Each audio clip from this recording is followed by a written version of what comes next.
இந்த 4½ ஆண்டு ஆட்சியின் சாதனை விளைவா இந்தியா கூட்டணிக்கு வெற்றி வாய்ப்பு இருக்கு, திமுக கூட்டணிக்கு வெற்றி வாய்ப்பு இருக்கு அப்படின்னு இந்தியா டுடே சொல்லுது. இந்த 45% வந்து எனக்கு புதுசு இல்லைங்கிறது மட்டும் இல்லை, இது குறைவானதும் கூட.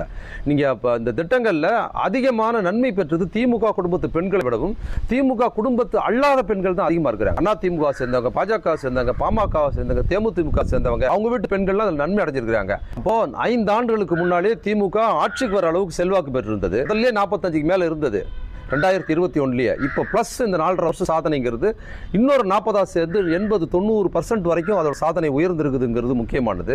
பல திட்டங்கள் பெண்களுக்கு மட்டும் இல்லை, கல்வியில் பல விஷயங்களில் ஒன்றிய அரசு வஞ்சித்த போதும் இன்னைக்கு கல்வியில், பள்ளி கல்வியிலும் உயர்கல்வியிலும் இந்தியாவிலே நம்ம தான் முதல் இருக்கிறோங்கிறது இன்னொரு சாதனை. பள்ளிக்கூடத்தில் காலை உணவு திட்டம் கொடுக்கிறது. காலை உணவு திட்டங்கிறது அவ்வளவு சிறப்பு. 80 லட்சம் குழந்தைகள் வந்து நாள்தோறும் அதில் பயன்படுறாங்க. இன்னொரு புறத்தில் பார்த்தீங்கன்னா 2018 திமுக தலைவர் ஆகஸ்ட் 28 தலைவரா தளபதி ஸ்டாலின் பொறுப்புக்கு வந்தாரு. அவர் பொறுப்புக்கு வருவதற்கு முன்னால் திமுக இருந்த கட்டமைப்பும் இன்னைக்கு இருக்கிற கட்டமைப்பும் பார்த்தீங்கன்னா திமுகவும் பலபடி வளர்ந்துருச்சு. திமுகவுக்கு எதிராக அந்த பக்கம் பார்த்தீங்கன்னா திமுக இன்னைக்கு பல்வேறு வகையில் கட்சி ரீதியாக வளர்ந்துருக்குது. கட்சியை உள்ள இருந்து அந்த காலத்தில் உடைத்த மாதிரி எம்ஜிஆர் வைகோலாம் பண்ண மாதிரி உடைப்பதற்கு ஆளே இல்லாதவங்களுக்கு கட்சி ரொம்ப ஒருமுகமாக கட்டமைச்சிருக்கிறாரு. அப்போ கண்ணு கட்டின தூரம் திமுகவுக்கு எதிர்களே இல்லைங்கிற அளவுக்கு கட்சிகள் இருக்கு. அந்த பக்கம் யாருமே இல்லை. சாதனைகள் ஒரு பிளஸ்ஸாக இருக்குது.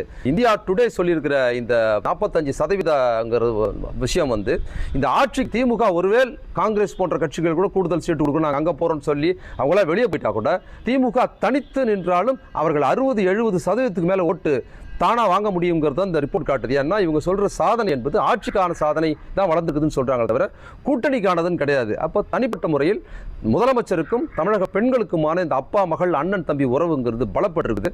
கட்சியும் எங்கோ போயிருக்குது, எதிர்கட்சிகள் பின்னால் போயிருக்குது, திமுக மேலே வந்திருக்குது. பொதுவாக கருத்து கணிப்புகளில் எனக்கு நம்பிக்கை கிடையாது. ஏன்னா அந்த கருத்து கணிப்பு எடுக்க வருகிற நபர்கள் யார், அவர்கள் பின்னணி என்ன அப்படிங்கிற தயக்கம், பயம், கூச்சம், பல உணர்வுகள் மக்கள் பெருசாக உண்மையை சொல்கிறதில்லைங்கிறது என்னுடைய பார்வையாக இருந்தது. ஓட்டர்ஸ் நடத்திய கருத்து கணிப்பு மட்டும்தான் அத்தனை கருத்து கணிப்புகளையும் ஒரு தேர்தலையும் அந்த நிஜமான ரிசல்ட்டை நெருங்கி வந்த ஒரு சிலன்னு கூட சொல்ல மாட்டேன், இரு நிறுவனங்களில் அது ஒன்று. அதில் இவங்க டாப்பில் இருப்பாங்க.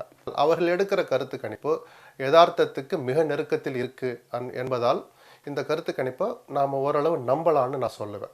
கடந்த 2-3 தேர்தல்களை நம்ம ரிசல்ட்டை பார்த்ததை வச்சு சொல்லலை.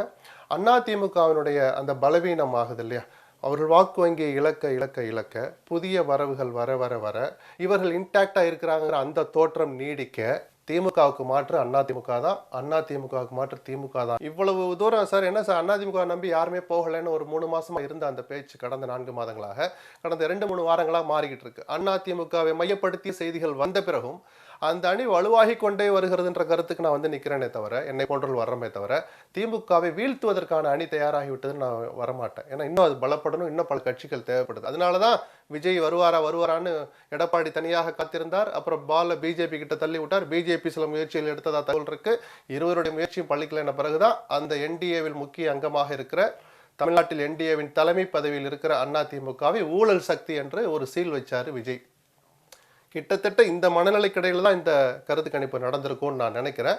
எத்தனை சதவீதம் திமுகவுக்கு கிடைக்கும் என்பதை விட ஒரு பெரும்பான்மை பெறக்கூடிய கட்சியாகத்தான் நான் திராவிட முன்னேற்ற கழகத்தை நான் பார்க்கிறேன். அடுத்த வரப்போகின்ற சட்டமன்ற தேர்தலில் வெற்றி வாய்ப்புகள் வந்து திராவிட முன்னேற்ற கழகத்திற்கு பிரகாசமாக என்பதை விட அதிக வெற்றி வாய்ப்புகள் இதற்கு இருக்கின்றன. அதற்கான காரணங்கள் இருக்கின்றது. இந்த நிலைப்பாடுகள் வந்து ஒன்று திராவிட முன்னேற்ற கழகத்தை மட்டுமே நாம் வெறுமனே பார்த்து நம் மதிப்பீடு செய்வது கிடையாது. எதிர்கட்சிகள் எந்த நிலையில் இருக்கின்றன, குறிப்பாக அண்ணா திராவிட முன்னேற்ற கழகத்தை எடுத்துக்கொண்டார் அல்லது பாரதிய ஜனதா கட்சியோ அதனுடைய கூட்டணி கட்சிகளையோ ஒரு கணக்கில் எடுத்துக்கொண்டாலும் கூட, அல்லது இவர்கள் இருவருமே ஒரு கூட்டணி, அதோடு மட்டுமில்லாமல் இந்த பொலிட்டிக்கல் ஆர்கனைசேஷன் என்று சொல்லப்படுகின்ற அந்த கட்சியின் ஒரு கட்டுக்கோப்பான ஒரு நிலை, இவைதான் மக்களுக்கு வந்து ஒரு அடுத்த தேர்தலிலோ அல்லது எந்த தேர்தலுமே வந்து வாக்களிக்கக்கூடிய எந்தெந்த நிலைப்பாடுகள் மக்களுடைய வாக்கினை தீர்மானிக்கும் என்பது.